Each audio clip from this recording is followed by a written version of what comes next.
गौरवशाली भारत की ये 3 दिन, ये सिर्फ तारीख नहीं है। 26, 27 और 28 ये भारत की आत्मचिंतन, आत्म जागरण और आत्मनिर्माण का दिन है।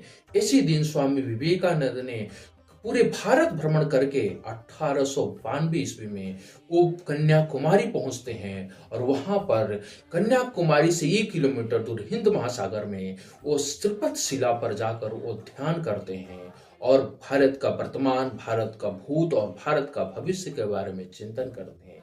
ये हम स्वामी विवेकानंद के अनुयायी, हम जो स्वामी विवेकानंद को मानने वाले, इस दिन को हम समर्थ भारत पर्व के रूप में हम मनाते हैं। और इसी शिला पर नरेंद्र मोदी जी पिछले लोकसभा चुनाव के जब रिजल्ट आ रहा था तो एक दिन पहले इसी शिला को चुना था उन्होंने ध्यान करने के लिए, और वहां पे भी प्रधानमंत्री नरेंद्र मोदी भी उसी शिला पर जाकर ध्यान करते हैं। तो ये हमारे इतिहास का एक सुनहरा दिन है और इसे हम सबको जानना चाहिए। इस महत्वपूर्ण दिन के बारे में, इस समर्थ भारत पर्व के बारे में हमें विस्तार से जानना चाहिए। इसे जरूर सोचना चाहिए कि ये दिन क्यों हमारे लिए महत्वपूर्ण है। 26 दिसंबर आत्म गौरव और स्मरण का दिन है। यह हमें याद दिलाता है कि भारत कभी विश्व गुरु था। नालंदा और तक्षशिला जैसे विश्वविद्यालय हुआ करता था। विश्व के लोग भारत के पास आते थे शिक्षा ग्रहण करने के लिए। लेकिन आज वर्तमान परिस्थिति क्या है, आप सब वाकिफ है। दुनिया को उन्होंने वेद दिया, भारत उपनिषद दिया, भगवत गीता दिया, विज्ञान, गणित और आयुर्वेद और योग दिया, जीरो दिया भारत ने।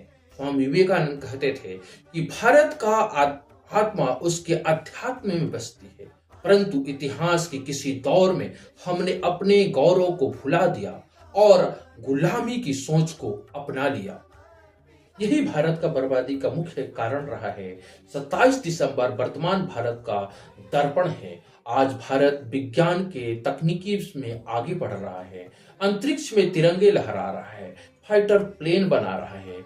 आज हमारी सेनाएं आत्मनिर्भर हो रहे हैं। हम स्वास्थ्य के क्षेत्रों में तेजी से काम कर रहे हैं, हम रोजगार के क्षेत्रों में तेजी से काम कर रहे हैं, विश्व मंच पर अपनी एक पहचान बना रहे हैं।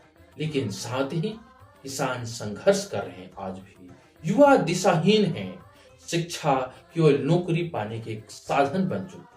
स्वामी विवेकानंद ने चेताया था कि जिस देश में करोड़ों लोग भूखे हैं वहां केवल भाषण देना पाप है। और 28 दिसंबर भारत के भविष्य की ओर देखने का दिन है। स्वामी विवेकानंद का भारत कमजोर नहीं, साहसी होगा, नकल करने वाला नहीं, मार्गदर्शक होगा, केवल उपभोक्ता नहीं, निर्माता होगा।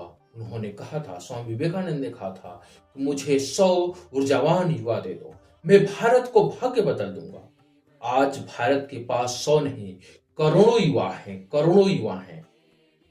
यदि आज भारत के युवा आत्मनिर्भर से भर जाएं, वह स्वदेशी सोच अपना लें, वह आत्मनिर्भर बनने का सोच लें, शिक्षा में गुणवत्ता ला दें, सेवा और राष्ट्र धर्म को जीवन का लक्ष्य बना लें, तो भारत का भविष्य अजय है, विश्व के सबसे ऊंचे शिखर पर जाने की हौसला रखता है। ये 26, 27 और 28 ये तारीखें, ये समर्थ भारत का अर्थ है। शारीरिक रूप से समर्थ भारत, बौद्धिक रूप से समर्थ भारत, आर्थिक रूप से समर्थ और आत्मनिर्भर भारत, सांस्कृतिक रूप से गौरवशाली भारत। यह पर्व हमें याद दिलाता है धर्म के लिए कर्म, करुणा और राष्ट्र सेवा सर्वोपरि होना चाहिए। और आज हम भारत के लोग, हम भारतवासी ये संकल्प लेना चाहिए कि हम भारत को कमजोर नहीं होने देंगे, हम अपनी संस्कृति को कटने नहीं देंगे, हम अन्याय के विरोध खड़े होंगे और हम राष्ट्र हित को सर्वोपरि रखेंगे। स्वामी विवेकानंद को विचारों को केवल पढ़ेंगे नहीं, उनके विचारों को जिएंगे, तभी हमारा भारत विकसित भारत और अग्रणी भारत जो है सबसे आगे होगा। जय हिंद, जय भारत, जय स्वामी विवेकानंद।